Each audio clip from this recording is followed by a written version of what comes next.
Всем привет! Меня зовут Арсений, и я активно владею 6 языками, включая, конечно, русский. На уровне, достаточном для того, чтобы в большинстве случаев я понимал, о чем другие говорят, а другие понимали, о чем говорю я. Помимо этих языков, список в студию! Я пробовал выучить еще около десятка языков.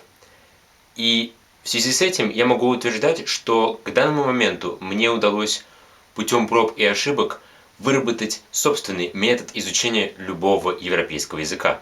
Особенностями этого метода я буду делиться с вами в серии видео под названием «Я понимаю, меня понимают». И это первое видео, которое будет посвящено чтению вслух без словаря.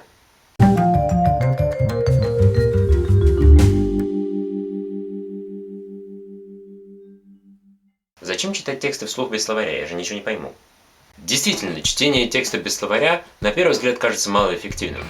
Однако на самом деле чтение текста вслух, просто, непрерывно, без словаря, может вам очень сильно помочь, особенно на начальном этапе обучения. Во-первых, ваш мозг при чтении привыкает к орфографии. Если вы читаете вслух, то привыкание происходит еще быстрее, потому что вам сложно пропустить какое-то буквосочетание, которое вы еще не знаете. Вам сложно будет промямлить, в конце концов, когда вы читаете вслух, вы говорите более или менее уверенно. И поэтому, если вы не выучили, как читается какая-то буква или какое-то буквосочетание, то вы быстрее обратите на это внимание и быстрее сможете устранить этот пробел в своих знаниях. Во-вторых, ваш артикуляционный аппарат привыкает к произношению. Вы быстрее выучиваете сложные звуки, непривычные звукосочетания и интонации. В конце концов, при чтении вы по-любому будете подражать тем носителям языка, которых вы слышали до этого.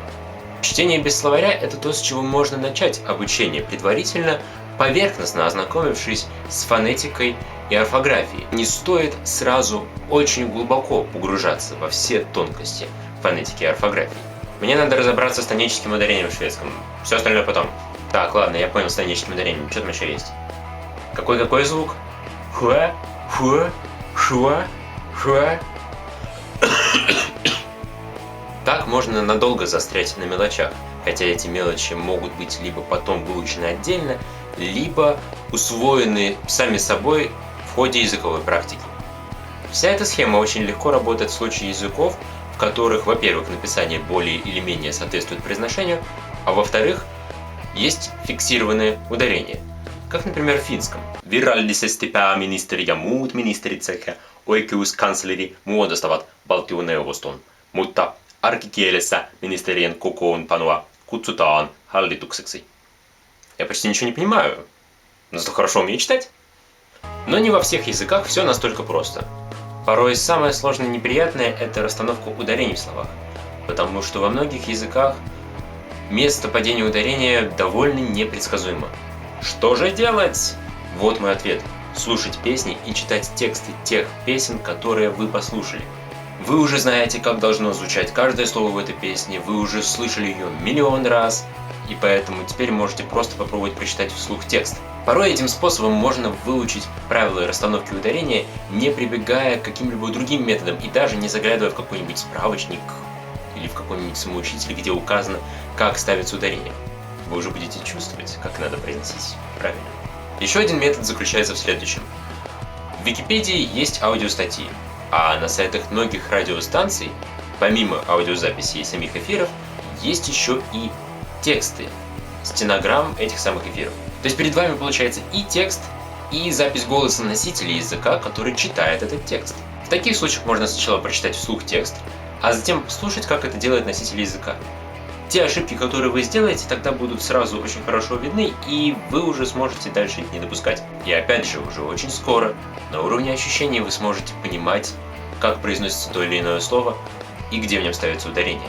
Как видите, в каждом конкретном случае приходится действовать по ситуации, но во всех случаях достаточно использовать, в общем, довольно простые трюки, которые помогают выработать красивое и правильное произношение. Когда и насколько часто стоит использовать описанный мною метод? Если вы раньше никогда не соприкасались с изучаемым вами языком, то стоит хотя бы неделю попробовать почитать просто вслух, чтобы прочувствовать все новые звуки, звукосочетания, интонации и так далее. Тогда дальше будет значительно легче. Я акцентирую внимание на том, чтобы при этом вы не использовали словарь и вообще не задумывались о том, каков смысл того, что вы читаете. Потому что иначе вы будете постоянно подглядывать в словарь и напрягаться и пытаться понять, что вообще происходит. Читайте непрерывно, стараясь получать максимум удовольствия от звуков и от ощущений, которые происходят у вас, когда вы эти звуки произносите. Если вам действительно нравится язык, который вы изучаете, то это будет настоящим удовольствием для вас. Но если все же вам очень надо понять, о чем этот текст, то можете сначала проделать это упражнение, прочитать текст вслух, а уже потом прочитать его про себя, пользуясь словарем и восстанавливая смысл текста. Это все на сегодня. Если вам понравилось и это видео показалось вам полезным, то вы можете поделиться ссылкой на это видео со своими друзьями. Спасибо вам большое за внимание. С вами был Арсений. До встречи.